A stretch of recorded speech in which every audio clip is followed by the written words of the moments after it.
Welcome back to Malt Mondays. Today I'm taking a look at something quite special. It is the Blood Oath Pact 1. This was released in 2015. It had a fairly limited release, as a matter of fact. I believe it was 15,000 bottles only, which, to put in perspective, is only half again as much as some of the Buffalo Trace Antique Collection. Now, there's not the demand for Blood Oath from, name recognition like there is for the Buffalo Trace Antique Collection. So it's not quite as rare because of that. But that being said, it's still a very limited release bourbon. And I was lucky enough to get a hold of this thanks to my boss. He gave me the last of his bottle so that I could review it for you guys and let you know what I thought. Now, this runs around $90 a bottle. And that is ultra premium bourbon territory. Beyond around the $100 mark with bourbons, what you start paying for is very old bourbons, like 20-year-old bourbons. I mean, even Pappy 20-year-old only retails for $150. Relative to a 20-year-old Scotch would be on the order of magnitude $200, $250, $250.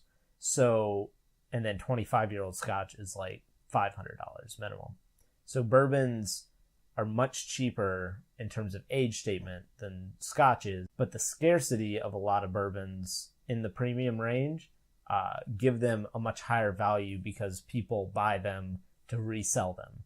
And that's why Pappy costs thousands of dollars.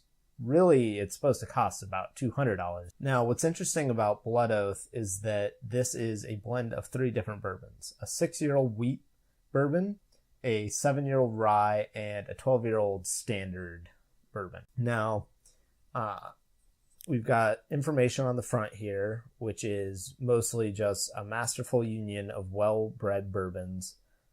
First, a bourbon favoring rye. Second, a smooth and soft wheated bourbon. And then finally, a more experienced oaky bourbon with rye-based mash. So rye is in there twice. So I would expect this to be quite spicy. And then on the side, the Blood Oath attests that every batch of Blood Oath is the undertaking of one man, student of both bourbon and science, loyal to no one family, favoring no one distillery, and bound by no one philosophy, to seek out bourbons rare and wonderful, famous and forgotten, and bottle them in combinations previously unimagined. So I guess the idea is that if you were to take several great bourbons, you could create a bourbon that's better than any one bourbon, is more or less what they're getting at.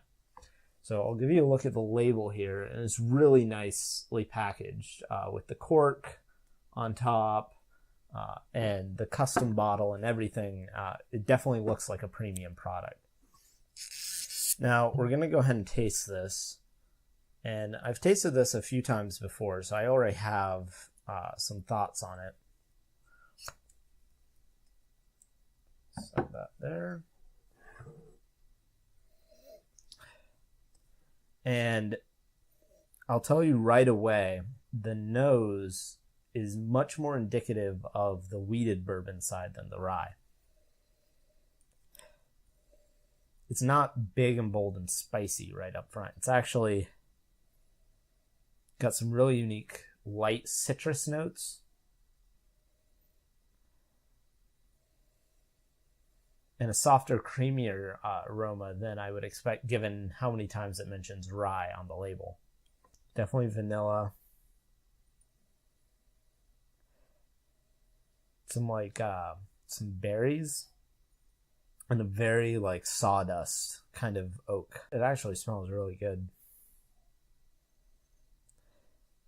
Now, this is bottled at 98.6 proof, so 49.3% ABV, which is pretty standard for bourbon to be in the 45 to 50% range. But it's definitely good that with a premium product like this, they're not cutting it with too much water down to 40% or something just to make it extend further. So we'll see how it tastes.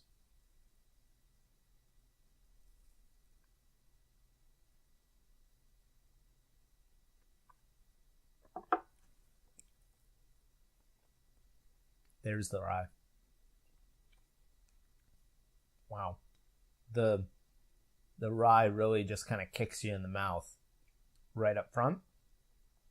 But then the finish is that real nice wheated bourbon finish. I gotta say, this is pretty excellent. I don't know that it's worth $90 a bottle. And I will say that the Pact 2, which came out last year, I believe, I've heard is not as good as this one. So this is quite excellent. I don't think it's worth $90 quite. It's not as good as the Buffalo Trace Antique stuff, but it's close. And considering that you're not going to be able to find Buffalo Trace Antique Collection, at least unless you're very lucky, this is definitely something worth picking up as far as a different bourbon. So if I was going to score this, I would probably give it an 87 out of 100. It's definitely good. It's got a great nose on it. Nice flavors. Nothing off about it at all.